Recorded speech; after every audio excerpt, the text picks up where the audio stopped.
Gabriel, bienvenido, buen día. Lorena Ortiz, Santiago Montórfano y Alejandro López los saludan. ¿Cómo está?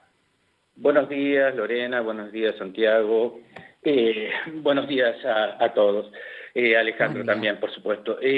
Bueno, hoy queríamos hablar de este balance del millón de muertos que se establece y que se pondera actualmente como efecto de la pandemia vigente. Bueno, seguimos haciéndonos las mismas preguntas de cuando se encendió la primera alarma sobre la realidad de que el mundo enfrentaba una nueva pandemia.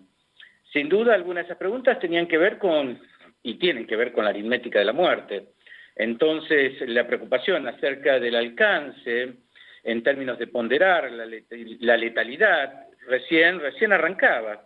Recuérdese que la pandemia habría empezado en Wuhan, ciudad china, que ya contaba con un historial enorme de muertes. Ciertamente, Wuhan fue el escenario de una de las más cruentas batallas de la Segunda Guerra entre China y Japón, allá ocurrido entre 1937 y 1945.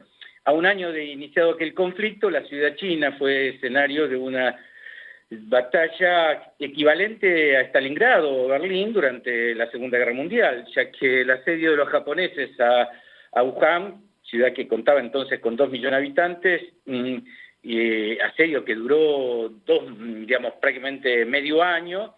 Bueno, cuando termina la batalla se estableció que más de 500.000 de tropas entre chinas y japonesas fueron muertas, además de una cifra estimada de cerca de 1 millón de civiles que fueron asesinados o murieron por efecto de la hambruna o de malas decisiones por parte de las autoridades chinas de entonces.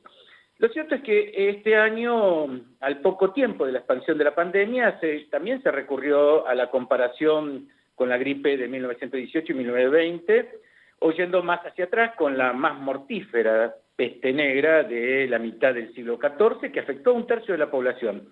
Una verdadera danza de la muerte se enseñoreó sobre los medios, y también aquellos que opinábamos recurríamos a lo mismo. Es cierto que aprendimos mucho sobre lo que ocurrió con la gripe española de hace 100 años, que llevó la vida de entre 40 y 50 millones de muertos. Algunos estiman más. Lo cierto es que el 5% de la población mundial de entonces, estimada en 1.700 millones, había sido afectado por aquella pandemia.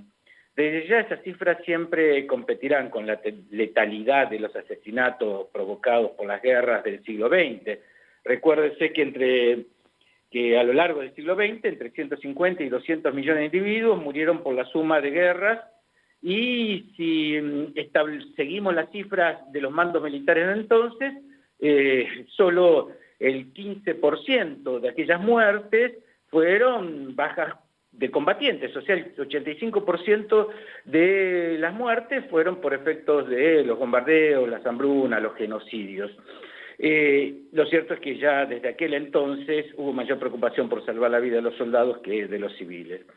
Solo mirar la nueva generación de conflictos de este corto siglo XXI, llevamos apenas 20 años, desde la destrucción de las Torres Gemelas hasta la guerra de venganza de Estados Unidos sobre Afganistán e Irak, donde observamos que cerca de ese 1 millón de muertos que hay en esos dos conflictos solamente en Asia, y apenas el 5% de los combatientes fueron asesinados, mueren en esas contiendas. Lo mismo está pasando con la guerra civil en Siria. Si sumamos un conjunto de conflictos no declarados, que es una de las particularidades del siglo XXI, las guerras no se declaran, pero se hacen. Hay una estimación de más de 20 millones de individuos que pierden las vidas entre balaceras, bombas, gases y los llamados daños colaterales, donde insistimos, más del 90% de esas bajas son civiles. Además de las preguntas necesarias sobre la aritmética de la muerte, hay que decir que hay otro conjunto de interrogantes que deja este primer 1 millón de muertos del COVID-19. ¿Estamos frente a una ruptura de época? ¿Es un nuevo tiempo? Este nuevo tiempo nos habla de catástrofes, de más catástrofes, diríamos nosotros.